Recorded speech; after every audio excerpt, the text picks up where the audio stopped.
Аз смятам, че можем да започваме. Здравейте, казвам се Борис Михайлов и ви приветствам в първият вебинар, поне за мен, който е към Daskal.eu. И се надявам, че ще ви бъде полезен и че ще извлечете максимално полза от него. Няколко думи за мен и защо точно аз ще представям този вебинар. Казвам се Борис Михайлов, преподавам в Математическа гимназия Пловдив, училище, което е известно с изявите си.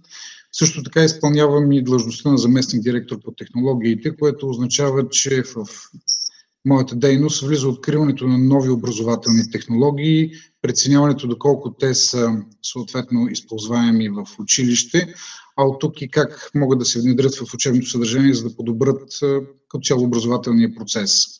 Това е специалност, която се завършва в съответно Колумбийския университет, така че смятам, че съм технически и методически добре подготвен, за да мога да отговоря на въпросите, които ще бъдат свързани с дистанционните форми на обучение.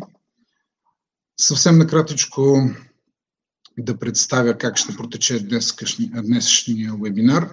Ще бъде в рамките на около 40 минути. Естествено, ако има интерес и въпроси, можем да продължим колкото е необходимо.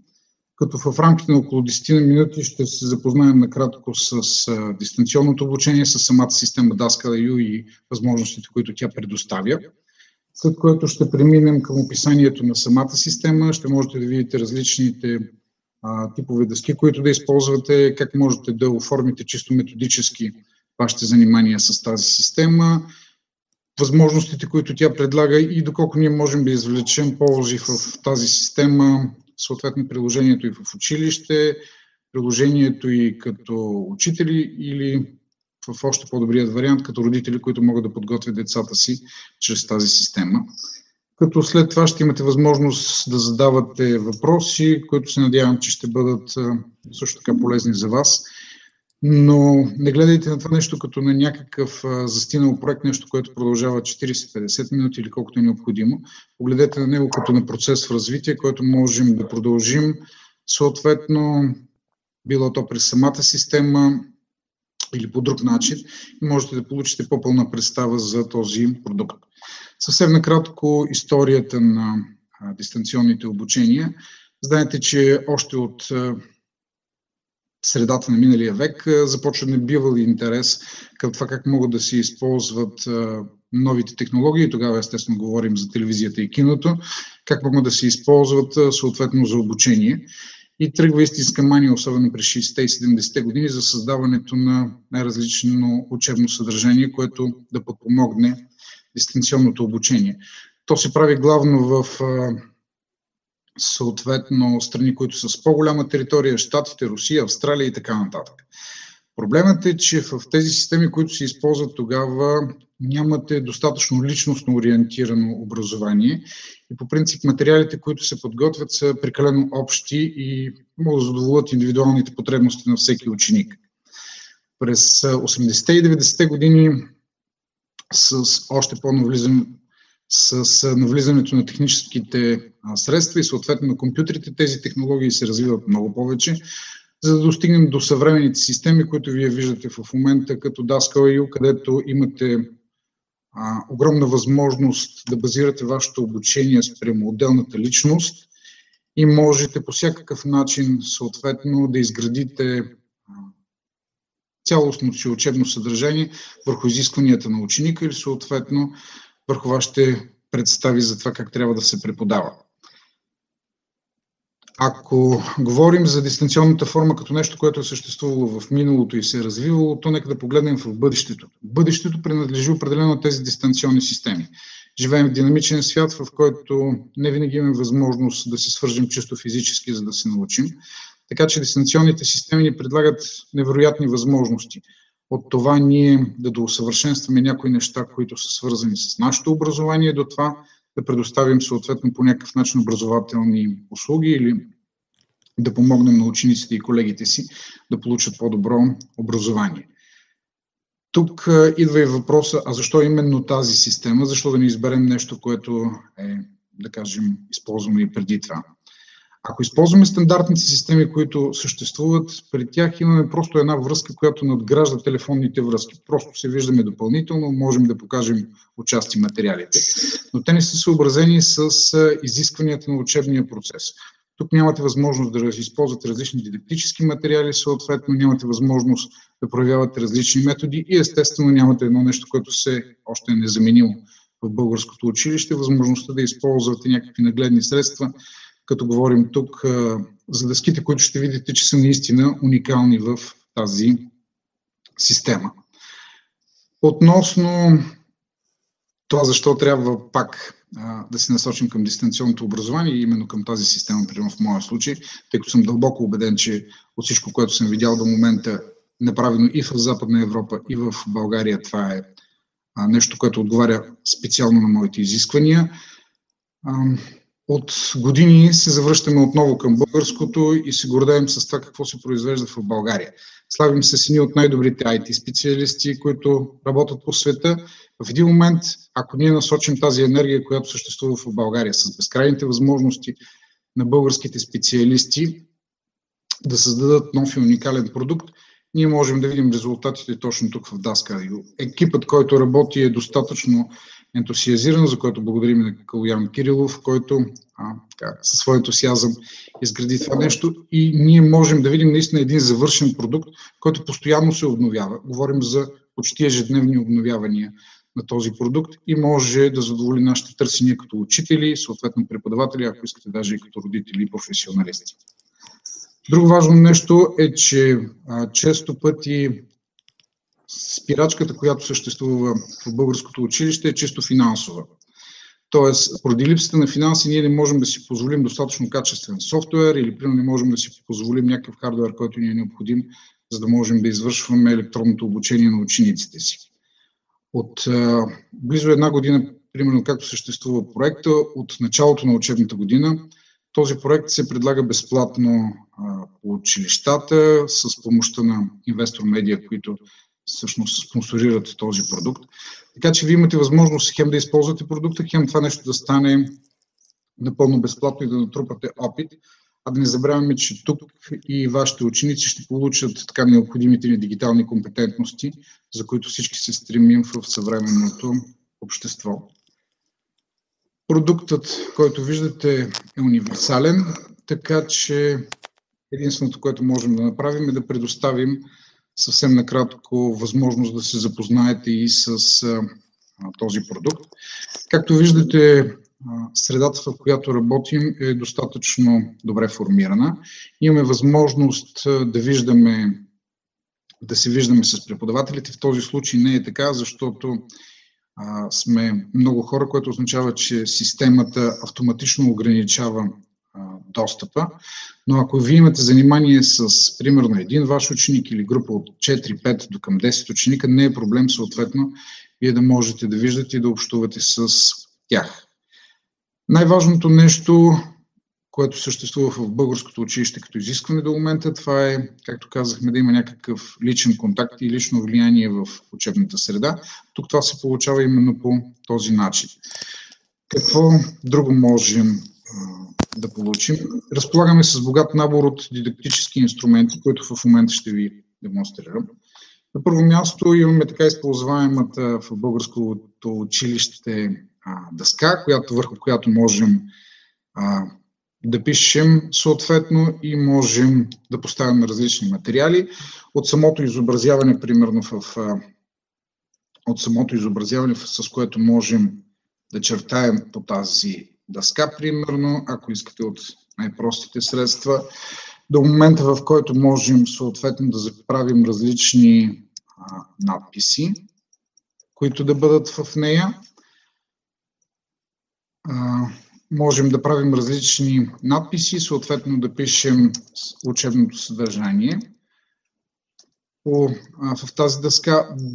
Но нещо, което ни се предоставя, което е характерно за училище, е, че ние винаги можем съответно да изтрием и да използваме отново дъската, така както ни е добре познатият модел в училище. Тази съответно дъска, която разполагаме, графичната дъска, предполагам, че ще бъде най-използваната в вашия случай, тъй като чрез нея вие ще можете да записвате кратки планове на учениците си, особено ако те са в по-малките класове. Ще можете да правите кратки планове на учениците си, ще можете да използвате различни методи, за да подчертаете съответно важните неща, като съответно започнем от традиционното подчертаване, което се използва в училище, до използването на съответно до използването на различни форми, за да записвате учебното съдържание и възможността да промените всичко, което вече сте направили. Нещо, което по никакъв начин не може да ви предостави примерно физическото използване в училище на дъската, или пък в другите случаи тези системи, които ви позволяват просто само да се виждате с учениците и да им показвате нещо, което предварително сте написали и можете да им го предоставите. Тази графична дъска дава и още една голяма възможност, е, че ние винаги можем в тази дъска да се връщаме към нещо, което вече сме направили съответно, и така при нужда ние можем да използваме съответно това, което вече сме написали по някакъв начин за затвърждаване на знанията или дори ако искате под някаква форма да препитаме учениците върху това вече, което се е случило. Освен графичната дъска, съответно, всяка една от... Имате още една графична дъска, която също е приложима. Тя е с малко по-различни възможности. В нея всичко, което напишете, можете да го обработвате по един или друг начин, да го местите. Тоест, можете да го използвате така, както си е в стандартната дъска в училище. Идва обаче един интересен момент. Ако вие преподавате по някой предмет, който изисква специфични символи или съответно изисква по-специфичен начин и терминология, как вие бихте могли да се справите? В училище повечето пъти колегите по математика се появяват с огромен набор от пластмасови пергели, съответно линии и така нататък. Тук всичко това нещо е заменено, като можете да използвате дъски, които са специално направени съответно за отделните предмети.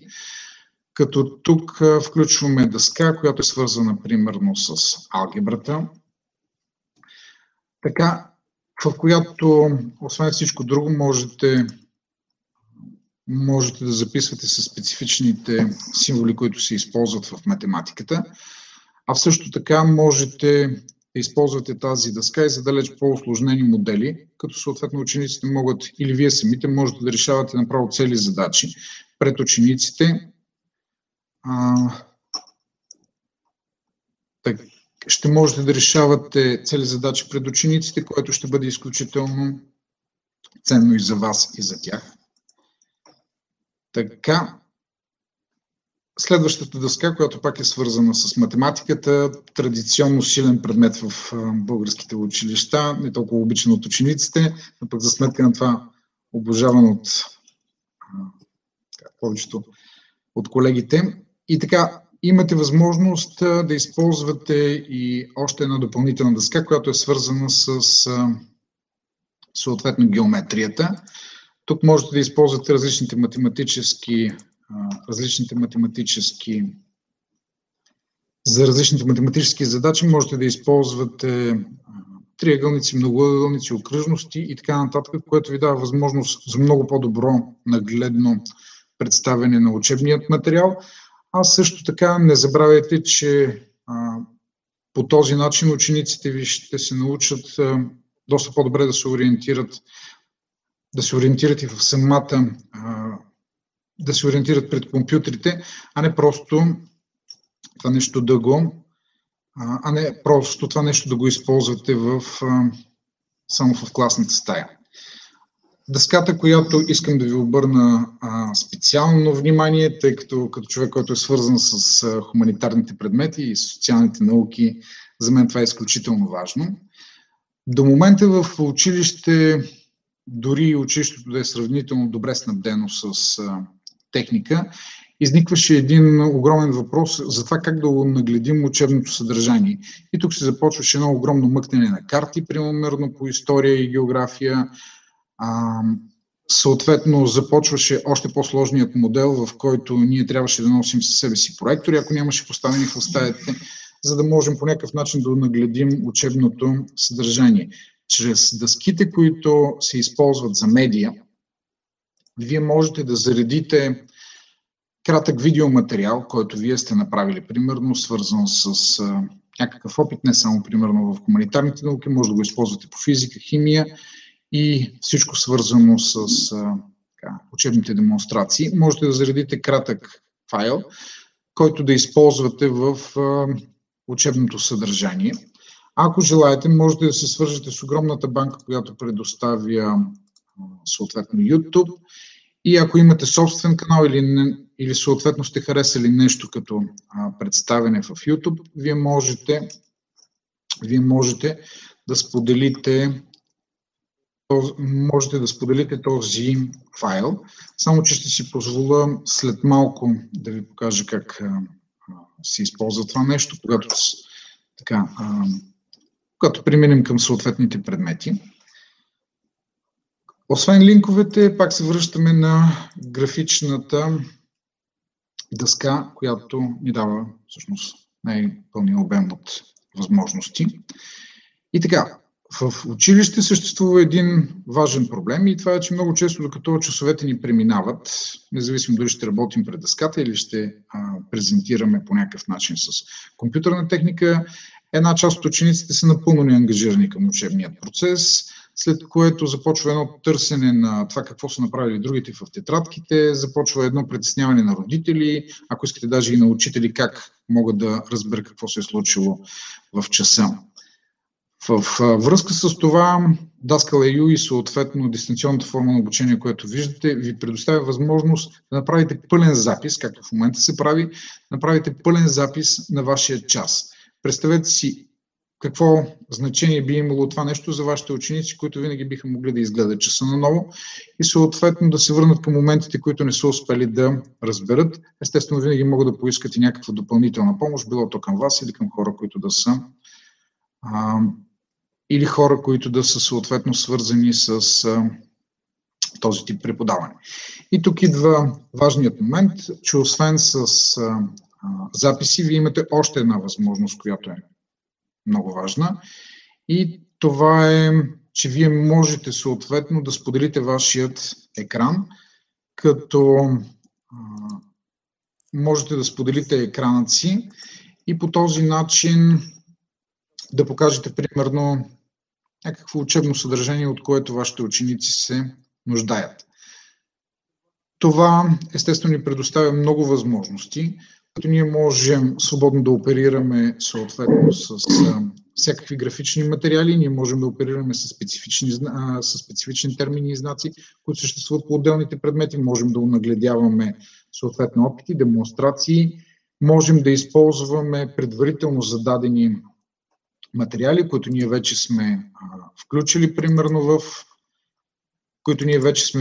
примерно тест за Рим. Виждате, че веднага мога да заредя примерно тест или какъвто и да е друг учебен материал мога да заредя, в който да го виждат всичките ми ученици и съответно да работим върху този учебен материал, като